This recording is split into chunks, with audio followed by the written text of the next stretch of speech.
Hey everybody, we're live, and that's William Shatner from my 2012, wow, almost 10 years ago, San Diego Comic-Con interview with him when he was talking about his then new movie, Get a Life.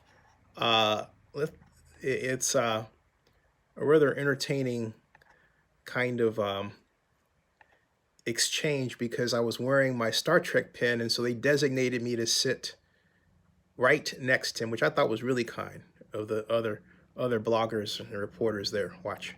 How are you? Second year in a row. How are you? Yeah, right. Yeah. More than one person. Yes. A digital recorder with a baffle. Yeah. Mr. Shatner, they've designated me to sit next to you because Roddenberry gave this to me. So No kidding. Yeah, they served me up for slaughter, the Roddenberry people. So, yeah. Well, here we are. And so we have a life in Star Trek, but you say get a life. And Right, but I say get a life with joy and solicitude and understanding and love. Okay? You haven't seen the film. no, sir. You'll be very happy when you see the film. I wrote a book called Get a Life. I did that sketch, Get a Life. I wrote a book which I called Get a Life based on because of the sketch, in which I did my due diligence by looking at the fans and talking to the fans and coming to the conclusion that the fans came to conventions to see each other, to renew old friendships, to be part of a community. That was the conclusion of the book. And I stop it right there, and I'll come back to it, but I want to congratulate William Shatner on going to space. He's going to be on Blue Origin. I mean, how cool is this, folks? Captain Kirk is going to be on Blue Origin, Jeff Bezos' next rocket ship to space, that's what it is, on October 12th, next week. Today is the 4th of October, excuse me. And how incredible is that? And how incredible is it for Shatner, now 90 years old, to go from playing a man who works in space, right? Because that's how he described himself in Star Trek episode, I believe Assignment Earth, but he said, but how cool is it to go from that to actually being a man who is in space, who once played a man, who, or technically really does still play a man, because he can go and put on the Captain Kirk character like that, right? And say that he is a man who played a man who worked in space. I mean, think about that. He can say that he is a man, William Shatner, who played a man who, yeah, he can go and say he is a man who played a man who only worked in space, but now is in space and is headed to space. I'm sorry, that is all kinds of majorly cool. I don't know how the idea came about. I'm sure someone has an account of it somewhere, but what does it say to me? It says, it communicates resoundingly the enormous power of Star Trek as a cultural symbol. Star Trek has moved from being a television show that only, a handful of people watched originally. I'm one of the originals. I'll be 60 next year, okay? I watched Star Trek when it first came on. I watched Star Trek when we lived at 7427 Leavenworth. And only child, big room, in what we call a 2-flat building, right? Star Trek was my favorite show then. Star Trek is my favorite show now. And yes, I do mean the original series. Nothing against Star Trek The Next Generation or Voyager, which I love, or any of the other iterations, or the actors and actresses that have played so many iconic characters so wonderfully. But it all started with Star Trek and William Shatner. And so this brings a new meaning to the idea of getting a life, because, well, look, and as I said, we are living the life in the video. Star Trek is that life. Jeff Bezos agrees, and like Steve Jobs before him, who took the communicator. Get this, Steve Jobs took the communicator idea and made it into the device that I am delivering this live stream to you from, the iPhone. All right? That is how much Star Trek has influenced our lives and our future. Okay? And then not only that, how cool is it that, when I think about this, I think that somewhere in space, because is it really easy to tell? Someone unknown to us is building a spaceship around the design of the Enterprise. Why not? Why not? How can we detect it, right? And if it were a consortium of governments, they could easily hide it, right? So, that coolness is out there. That possibility is out there. Okay, granted, amateur astronomers would figure out what's going on pretty well today and disclose the possibility. But it could happen, all right? It could happen. Our imaginations, technology is the instrument upon which, or I should say, we would use to make our dreams become reality. And the beauty of Star Trek and much of science fiction is that it worked to have its basis in a possible reality. Look at the origins of the idea of warp drive based on actual experiments, or the transporter beam, or take the design of the bridge, which actually became a forerunner for the design of a number of bridges used by our United States Air Forces, the Navy. No kidding. And take a look at other ideas, like, for example, the shuttlecraft hangar bay doors and the idea of a shuttlecraft hangar deck. Look at how that's actually been replicated on our modern aircraft carriers today. We have that.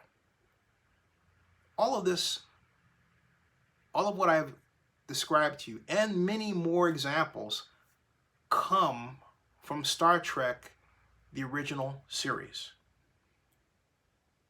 And William Shatner he is with us, but is the custodian of that culture. And he gets to have the ultimate bragging right. Hey, I'm going to space. Hey, I'm here in space. And hey, I was in space. And if that's not cool, folks, I don't know what is. So I'll play the rest of this interview with Shatner for you right now, and as a way of signing out, because I think this is absolutely incredible. And write your congratulations to William Shatner in the comments below.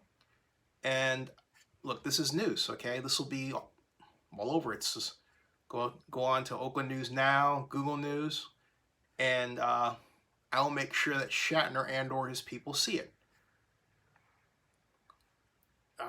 Why not? Have fun, folks. And not only that, let's get back to that Shatner interview where we talked about Get a Life, or at least some of it, because I would like for you to go and watch the rest on your own, okay? Here it is from Zenny62 YouTube. William Shatner talks Get a Life here. It's time now for news.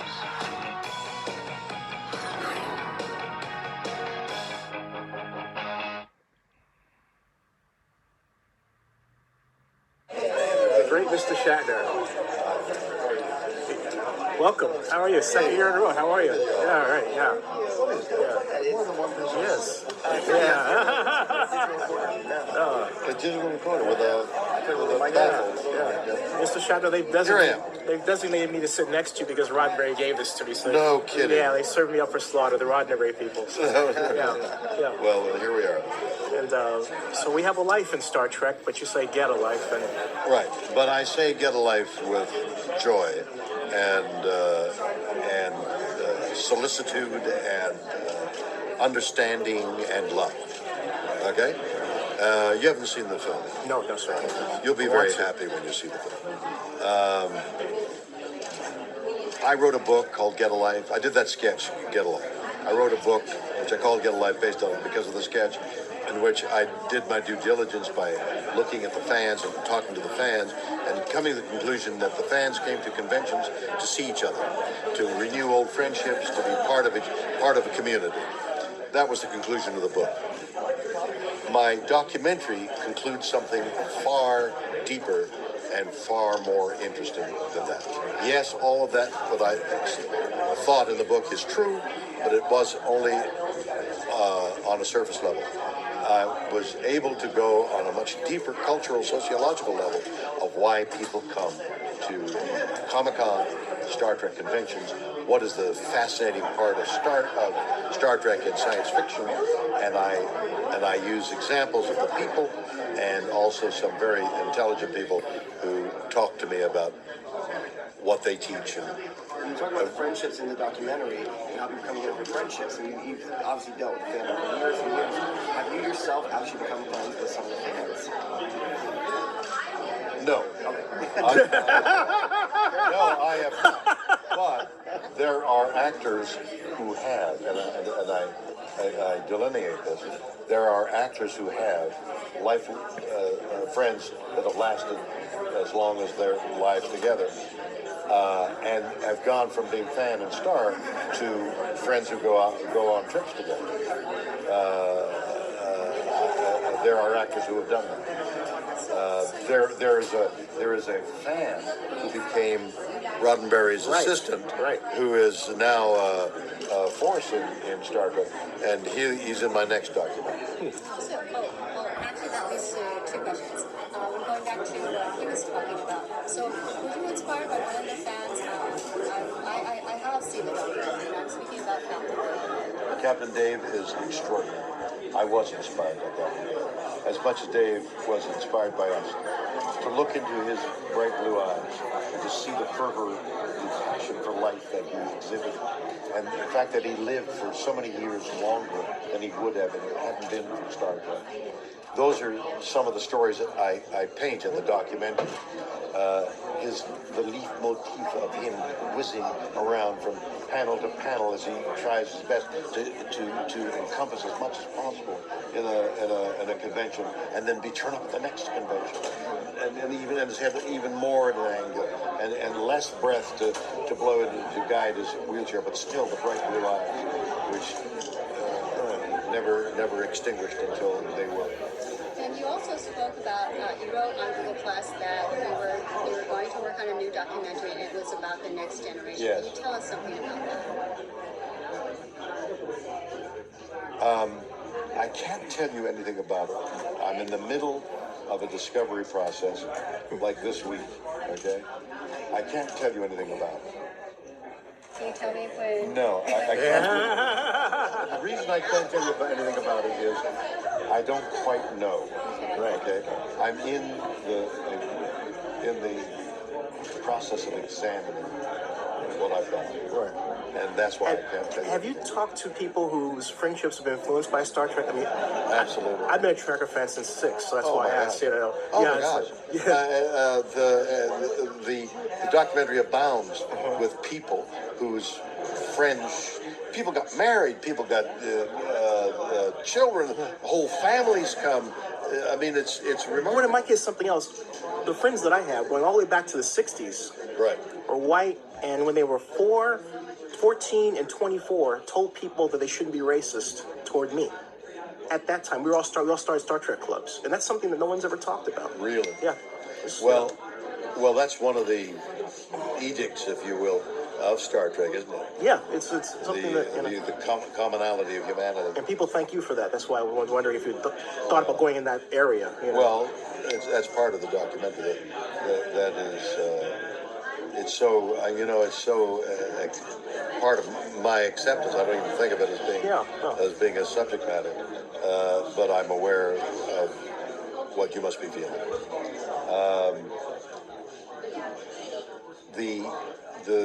The passion for Star Trek is also part of the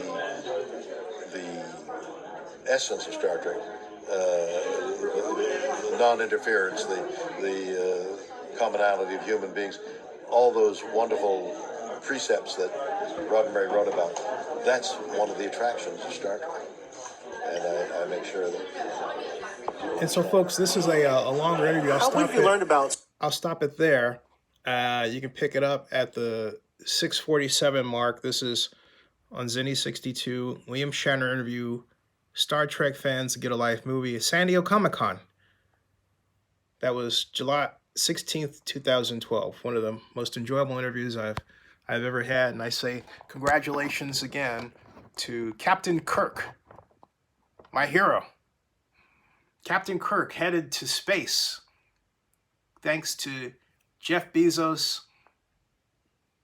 and Blue Origin. Again, subscribe to Zenny62 and bookmark oaklandnewsnow.com. Hey, check out the rest of this video. It's good. See ya.